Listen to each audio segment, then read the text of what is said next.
अमरूद, गुआवा।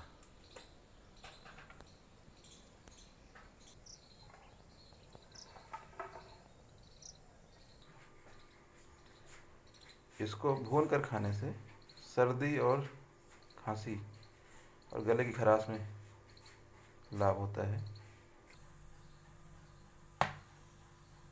घुमाते जाएं।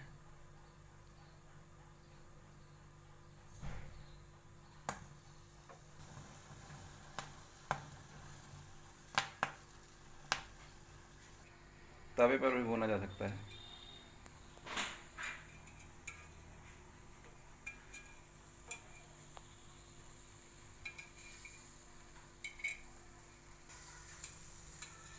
बिना भुने नहीं प्रयोग करना है।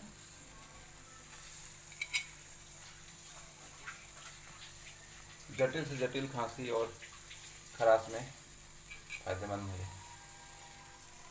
मात्र 2 दिन में आराम मिल जाता है।